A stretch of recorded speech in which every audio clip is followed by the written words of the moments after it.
Abdiah hari ini akan melakukan presentasi mengenai tugas ulangan dari pelajaran agama.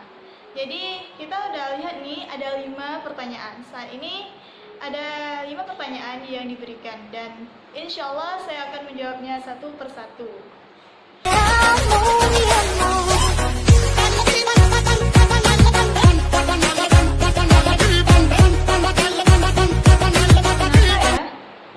Taat aturan, berlomba-lomba dalam kebaikan, serta bekerja keras Allah cantumkan dalam Al-Quran. Nah, ini jadi pertanyaan kita semua. Jadi langsung saja kita akan jawab melalui video ini. Mengenai taat aturan, Allah cantumkan dalam Quran Surah An-Nisa ayat 59. Berikut merupakan Quran Surah An-Nisa ayat 59. A'udzu billahi minasyaitonir rajim. Bismillahirrahmanirrahim. Ya ayyuhalladzina amanu athi'ullaha wa athi'ur rasulah wa ulil amri minkum. فَإِن تَنَازَعْتُمْ فِي شَيْءٍ فَرُدُّوهُ إِلَى اللَّهِ وَالرَّسُولِ إِن كُنتُمْ تُؤْمِنُونَ بِاللَّهِ وَالْيَوْمِ الْآخِرِ ذَلِكَ خَيْرٌ وَأَحْسَنُ تَأْوِيلًا. Artinya, wahai orang-orang yang beriman, taatilah Allah dan taatilah Rasul-Nya, dan taatilah pemerintah atau penguasa di kalangan kalian. Jika kalian berselisih tentang sebuah perkara, maka serahkanlah kepada Allah dan Rasul-Nya. Dan jika kalian beriman kepada Allah dan hari akhir, maka yang demikian itu lebih bagus akibatnya.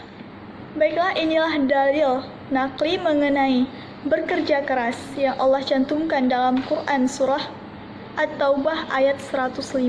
Bismillahirrahmanirrahim. Wa qul i'malu fasayarallahu amalakum wa rasuluhu wal mu'minun. Wa saturadduna ila alimil ghaibi wasyahadati fayunabbi'ukum bima kuntum ta'malun. Artinya, bekerjalah kamu, maka Allah dan Rasul-Nya akan melihat pekerjaanmu. Maka kamu akan dikembalikan kepada Allah yang mengetahui akan yang gaib dan nyata. Lalu diberitakannya kepada kamu apa yang telah kamu kerjakan. Adapun berikut merupakan firman Allah SWT dalam Quran Surah Al-Baqarah ayat 148 yang berbunyi, A'udzu billahi minasyaitonir rajim. Bismillahirrahmanirrahim. Wa likulli wijhatun huwa muwalliha fastabiqul khairat. Aynama takunu ya'tu bikumullahu jami'a. Innallaha ala kulli syai'in qadir. Adapun arti dari firman tersebut adalah, dan setiap umat mempunyai kiblat yang dia menghadap kepadanya. Maka berlomba-lombalah kamu dalam kebaikan. Dimanapun kamu berada, pasti Allah akan mengumpulkan kamu semuanya. Dan Allah Maha Kuasa atas segala sesuatu.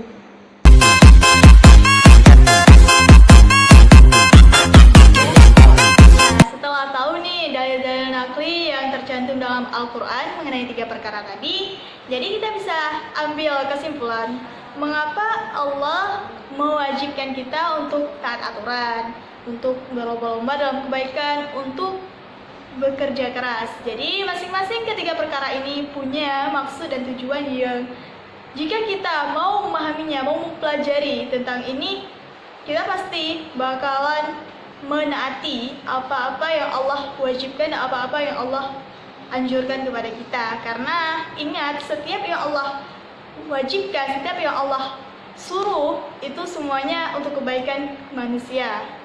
Dan setiap yang Allah larang, itu punya mudaratnya. Jadi apapun itu, semuanya serahkan semua pada Allah.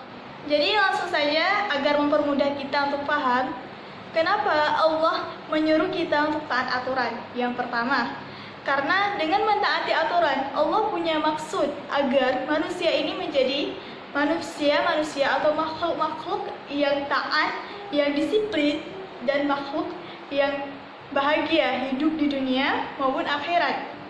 Coba lihat atau coba analisa kehidupan hewan. Apakah hewan bahagia? Apakah hewan tentram? Apakah hewan bisa hidup dengan aman? Tentu no, tidak, sama sekali tidak. Coba lihat ayam, aman nggak hidup ayam? Setiap hari kadang-kala udah dipotong lah lehernya, dicincang, digoreng lagi, dibuat masakan lagi. Tenang nggak hidupnya? Nggak tenang. Karena kenapa? Karena ya memang kodratnya ayam itu tidak diberikan akal oleh Allah, karena kehidupan dia tidak ada aturan, tidak ada pertanggungjawaban hidup. Setelah potong leher, nggak ada lagi yang namanya kehidupan yang selanjutnya. Jadi berbeda dengan manusia. Manusia itu punya nantinya pertanggungjawaban. Maka dengan demikian, Allah wajibkan untuk kita taat aturan. Yang pertama, untuk bahagia dunia dan akhirat. Yang kedua, untuk menjadikan umat Islam ini orang-orang yang disiplin dan menjadikan orang-orang yang patuh akan yang pertama Allah, yang kedua Rasulullah, dan yang ketiga pemerintah-pemerintah. Jadi hal ini seharusnya bisa kita jadi pedoman, bisa kita jadikan panutan untuk kita semua. Apalagi saat ini kita sedang dilanda oleh yang namanya virus corona. Jadi saat ini kan seperti yang kita ketahui banyak sekali kebijakan atau aturan-aturan dari pemerintah agar kita bisa melawan yang namanya COVID-19 ini. Jadi ini merupakan suatu kewajiban pada dasarnya, baik itu dalam hukum maupun dalam syariat kita. Karena seperti firman tadi, tidak hanya Allah dan Rasul yang harus kita taati, tapi pemerintah juga harus kita taati. Karena apapun yang diambil pemerintah adalah jalan terbaik untuk kita bersama, bukan untuk pemerintah saja, tapi untuk kita bersama. Seperti halnya maskerku melindungimu dan maskermu melindungiku. Jadi taatilah peraturan-peraturan yang dianjurkan oleh pemerintah. Jadi selanjutnya yang berlomba-lomba dalam kebaikan. Jadi kenapa Allah menyuruh kita berlomba-lomba dalam kebaikan? Yang pertama karena kita umat Islam ini seharusnya memang dianjurkan, bahkan bukan dianjurkan tapi diwajibkan untuk bersaing dalam kebaikan. Kita bisa meninjau dari hal ini, bersaing dalam kebaikan adalah berlomba-lomba mencari amal saleh. Karena dengan berlomba-lomba mencari amal saleh, kita bisa menjadikan diri kita atau membawa bekal yang banyak nantinya di akhirat. Karena perlu kita ingat bersama, hidup itu adalah suatu persinggahan. Hidup itu hanya tempat untuk mencari bekal. Dan nantinya, sesungguhnya alam sebenarnya adalah akhirat nanti. Tujuan dari Allah mewajibkan kita untuk bekerja keras karena yang pertama, umat Islam yang mampu ekonominya itu lebih unggul daripada umat Islam yang kurang ekonominya. Karena kenapa? Kita selama ini banyak sekali melihat kasus-kasus orang-orang rela menjual agamanya demi uang. Karena kenapa? Karena mereka tidak cukup ekonominya, karena keadaan yang mendesak. Jadi terpaksa mereka harus menjual agamanya demi uang. Jadi inilah yang ditakutkan. Maka dengan demikian Allah menyuruh kita untuk bekerja keras agar ekonomi umat Islam dapat meningkat, sehingga umat Islam dapat menjadi umat unggul. Maksudnya di sini adalah manusia-manusia yang bisa menyelamatkan dirinya sendiri dan saudara-saudaranya dari ancaman kafir.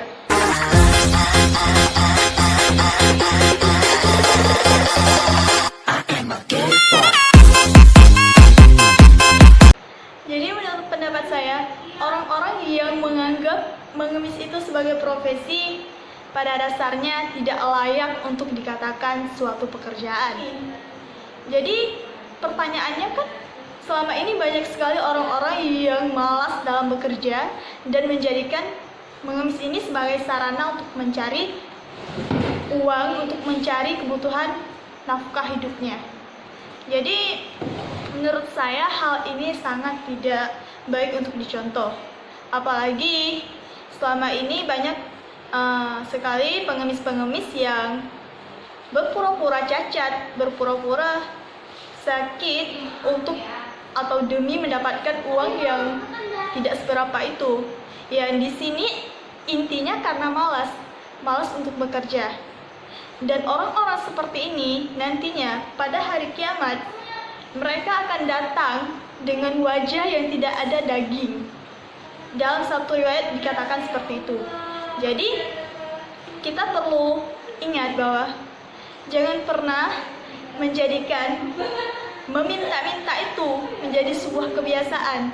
Dari kecil jangan sampai kita suka meminta-minta, karena sesuatu yang sudah kita tanamkan itu dari kecil nantinya sulit untuk kita hilangkan ketika kita dewasa. Maka dengan demikian, menurut saya mengemis itu bukanlah sebuah pekerjaan atau bukan sebuah profesi dan tidak sama sekali layak untuk dikatakan profesi.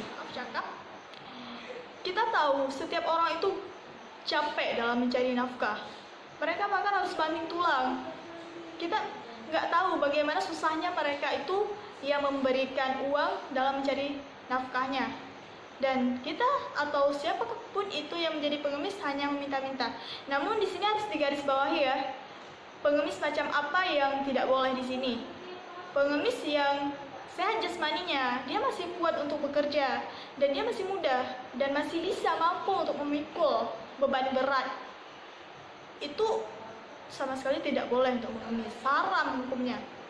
Namun berbeda halnya, kasusnya berbeda ketika orang yang cacat jasmaninya tidak mampu lagi untuk bekerja, dan jika bekerja dia hanya akan menambah masalah. Kalau bahasanya, ngapain kerja, lu malah nambah masalah gue, bukan malah ngilangin beban pekerjaan ini, saya gitu. Itu boleh untuk nggak bekerja karena memang dia nggak sanggup lagi untuk bekerja. Hal orang-orang seperti inilah yang boleh dikasih beberapa sedekah kita untuk melanjutkan kehidupan mereka. Jadi intinya di sini tidak boleh ada yang mengatakan, oh aku pengemis loh, aku tuh pengemis, aku bekerja di sini, aku capek cari uang dari Jakarta sampai Aceh, aku bahkan nggak tidur semalaman, aku cari uang dengan mengemis, pakai pakaian campang-camping, inilah itulah. Itu sama aja, meskipun kamu capek, meskipun kamu keluar peluh keringat yang begitu besar, begitu banyak, tapi sama saja di mata Allah, di mata seluruh masyarakat itu bukan sama sekali kerja keras. Itu hanya sekedar capek. Logikanya seperti ini. Ketika kalian bermain-main, kalian capek nggak? Pasti capek lah. Peluh keringat kalian pasti keluar banyak. Dan pastinya jasmani kalian tuh rasanya lelah. Tapi apakah kalian disebut sebagai kerja keras? No, sama sekali enggak. Jadi itulah ibaratnya dengan orang-orang yang mengemis. Meskipun peluh keringatnya keluar banyak, otaknya capek dalam memikirkan uang, dan kakinya lelah dalam berjalan, sama saja tidak ada yang namanya di situ kerja keras. Usahanya nggak ada. Itu hanya sekedar meminta-minta. Artinya dia hanya sekedar meminta tapi tidak ada usaha.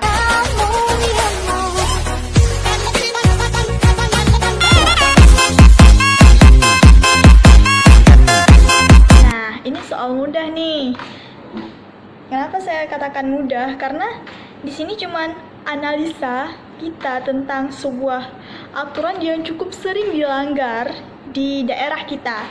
Jadi hari ini saya ambil aturan yang sering dilanggar itu adalah kasus pencurian.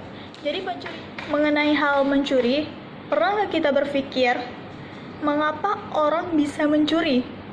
Pasti setiap pekerjaan, setiap hal yang dilakukan itu ada sebab atau latar belakangnya.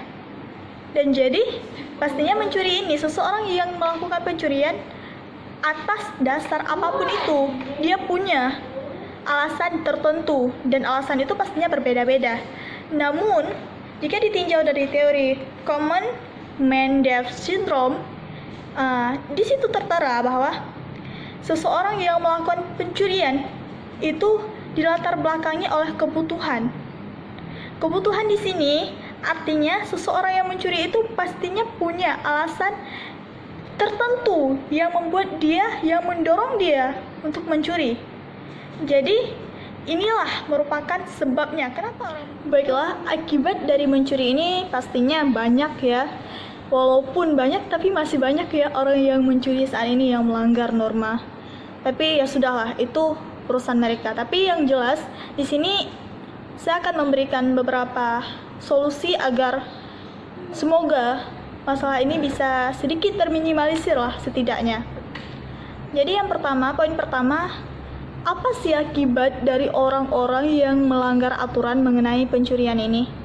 Yang pertama, pastinya akan mendapatkan dosa yang cukup besar dari Allah Subhanahu wa taala karena dia telah melanggar hukum syariah maupun hukum negaranya. Yang pertama, dosanya cukup besar. Yang kedua, pastinya dikucilkan dari masyarakat. Yang ketiga, sudah pasti hidupnya tidak akan tenang.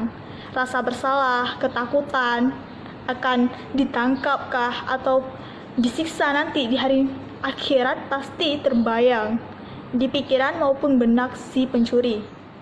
Jadi adapun solusi selanjutnya adalah setelah meningkatkan kesejahteraan hidup masyarakat, marilah kita tingkatkan keimanan dan ketakwaan kita. Ketika iman kita sudah kuat, ketika pola pikir kita sudah benar dan baik, tentunya iman kita, ilmu kita akan menahan kita untuk melakukan hal tersebut. Solusi yang berikutnya adalah kita harus memberikan pemahaman-pemahaman yang benar mengenai hal ini.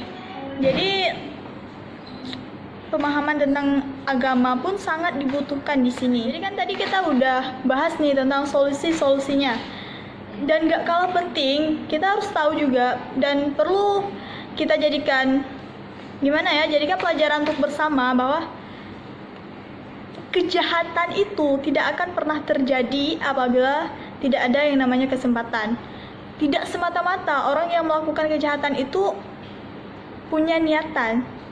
Terkadang dia nggak punya niatan, tapi pas ngelihat barang itu, datang iblis membisikkan pada dalam hatinya, ambil barang itu. Sehingga orang-orang yang nggak ada iman, orang-orang yang nggak punya ilmu, tidak ada yang melarangnya, sehingga dia melakukan hal tersebut. Jadi solusi di sini juga kita harus menguasai barang milik diri sendiri.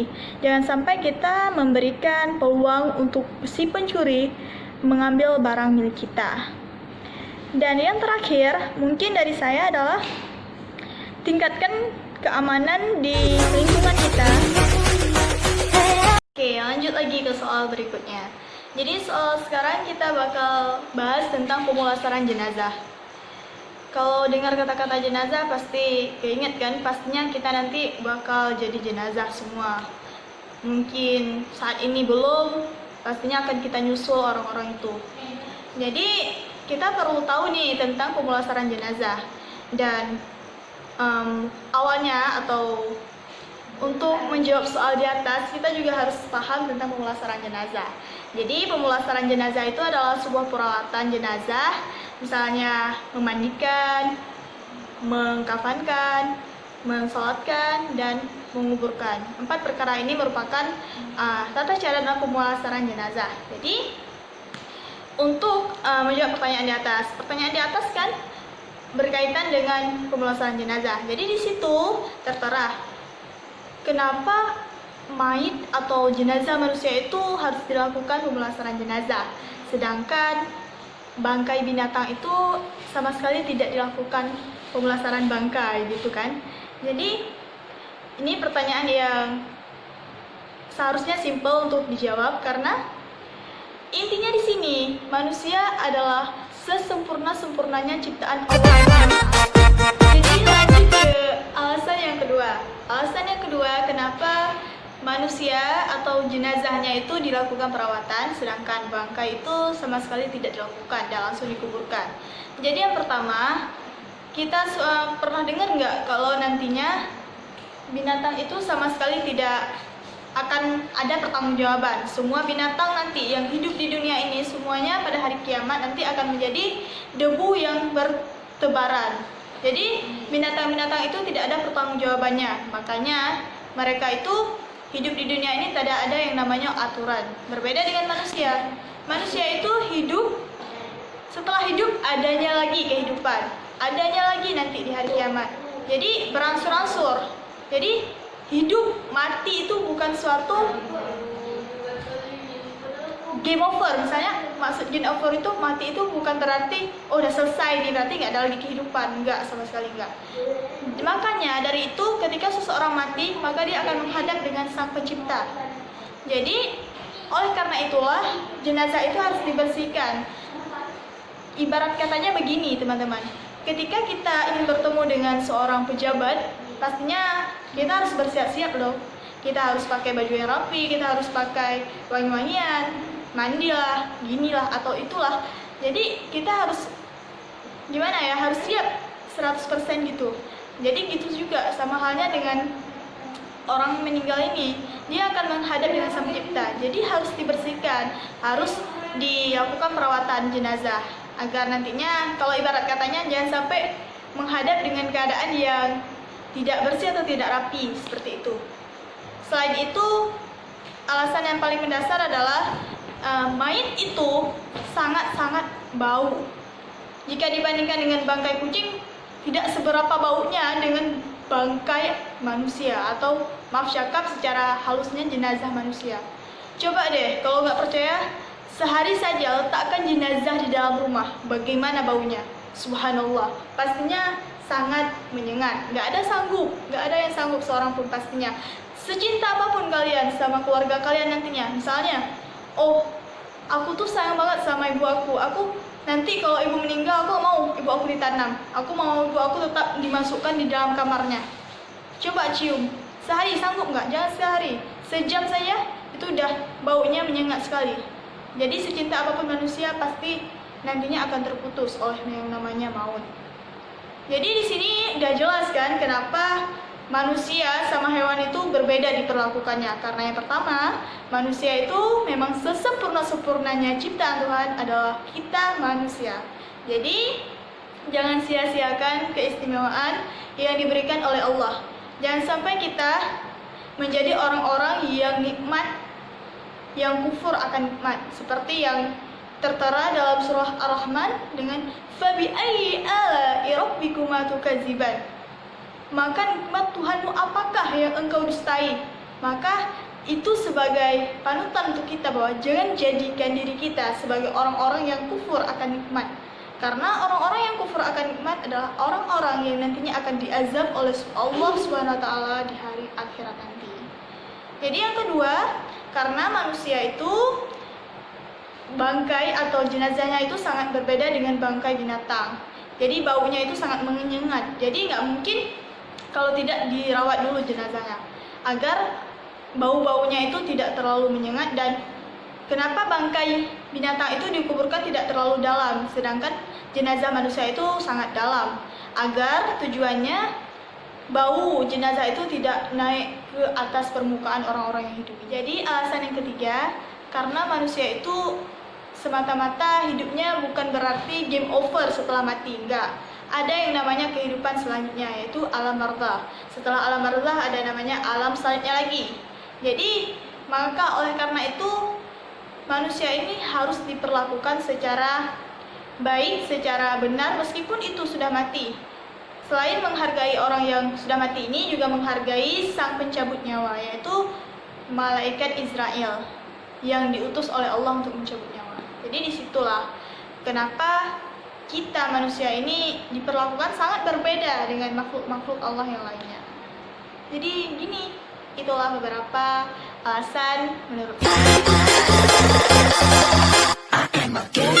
Jadi di sini mungkin saja sholatnya itu belum benar, atau sholatnya itu masih bukan niatan karena Allah SWT, bukan lillahi ta'ala, tapi masih ada niatan duniawi. Jadi di sini itu hal pasti terjadi. Jika sholat kita belum benar, maka jangan harap maksiat itu bisa terlepas.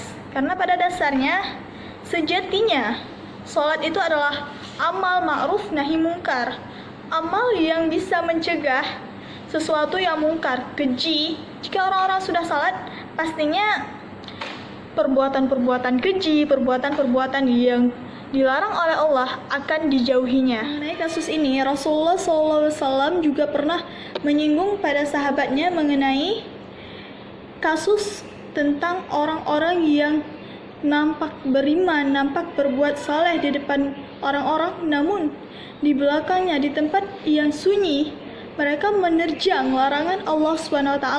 Dari Sauban, dari Nabi SAW, beliau berkata bahwa sungguh aku mengetahui bahwa suatu kaum dari umatku datang pada hari kiamat dengan membawa banyaknya kebaikan semisal gunung Tihamah. Namun Allah menjadikan kebaikan tersebut seperti debu-debu yang bertebaran. Lalu ditanyakannya oleh Sauban, "Ya Rasulullah, coba sebutkan sifat-sifat dari mereka supaya kami tidak tergolong seperti mereka. Sedangkan kami tidak mengetahuinya ya Rasulullah." Kemudian Rasulullah SAW bersabda, "Adapun mereka itu adalah orang-orang yang sama seperti kalian. Mereka adalah saudara kalian. Kulit mereka sama seperti kalian. Mereka menghidupkan malam dengan beribadah kepada Allah. Tetapi ketika kesunyian datang, kesepian, mereka meropek tirai ibadah mereka dan menggantikannya dengan maksiat kepada Allah Subhanahu wa taala." Terjawab jelaskan bahwa orang-orang yang gemar beribadah, taat kepada Allah, tapi masih suka berbuat hal-hal maksiat, itu berarti sama halnya dengan golongan yang dimaksud oleh Rasulullah tadi. Na'udzubillahi min dzalik. Semoga kita terjauh dari golongan-golongan tersebut. Karena golongan tersebut nantinya akan sangat terugikan. Bagaimana rugi? Dia gemar beribadah, dia taat, banyak sekali amal ibadah yang dibawanya, tapi setetes pun atau sedikit pun amalnya tidak dihitung dan tidak diterima oleh Allah. Karena jika ibaratnya orang-orang itu adalah orang-orang munafik. Mengapa saya katakan munafik? Karena di depan dia terlihat baik, namun di belakang dia terlihat busuk dan mendustai Allah.